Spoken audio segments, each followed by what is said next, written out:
Hi, my name is Ilma and welcome to my channel. I've been posting Christian blogs for 12 straight years every day. Today I'd like to share Exodus 2 verses 16 to 24. Here's the word of God. Now the priest of Midian had 7 daughters, and they came and drew water and filled a trough to water their father's flock.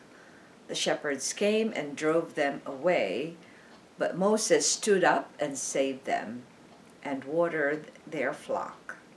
When they came home to their father Reuel, he said, "How is it that you have come home so soon today?" They said, "An Egyptian delivered us out of the hand of the shepherds, and even drew water for us, and watered the flock." He said to his daughters, "Then where is he? Why have you left the man? Call him, that he may eat bread." And Moses was content to dwell with the man, and he gave Moses his daughter Zipporah.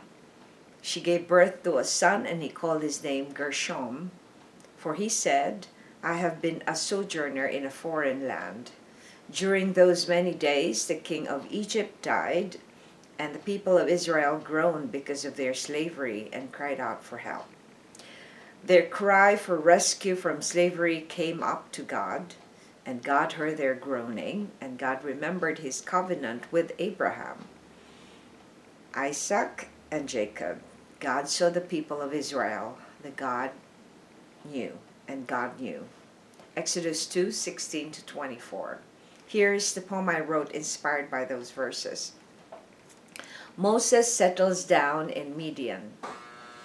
Fearing for his life after killing an Egyptian, Moses fled to Midian.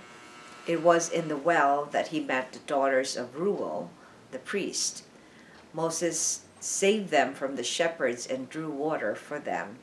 So their father Reuel gave his daughter to him, and he settled in Midian.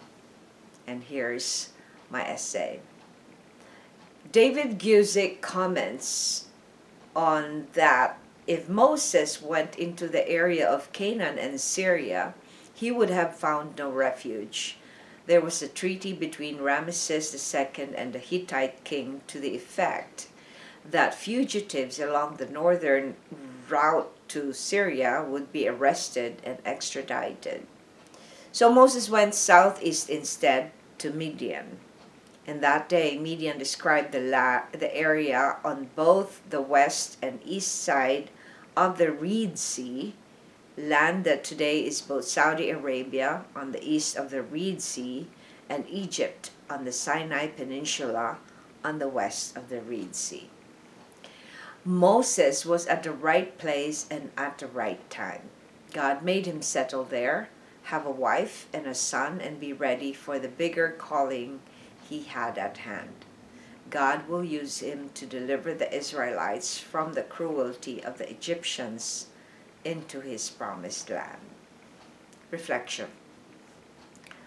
How was Midian a place for training and preparation for Moses' calling?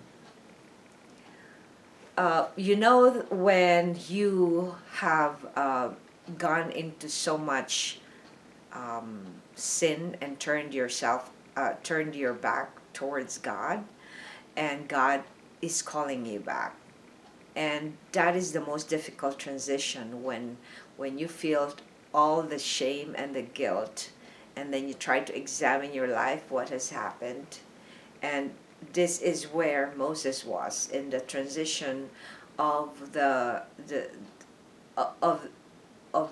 effect of how he killed that Egyptian on his heart.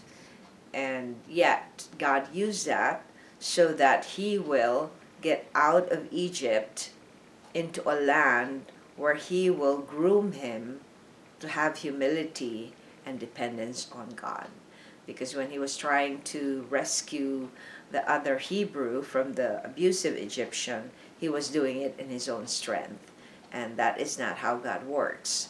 So coming to Midian is a self-examination area where he is able, I'm sure at this time he still didn't know that he was going to be deliverer of his people, but it is in this time that he lived in Midian that God is going to prepare him for that big task that he had on him. So training is very important in anything, because for you to be good at a job, you need to have training. For you to understand how you will be effective in the job, you need to have training. So in Midian, it's interesting that when he was raised in the household of Pharaoh, he would have been educated, but he would not have been doing jobs like how to shepherd, to tend a flock of sheep.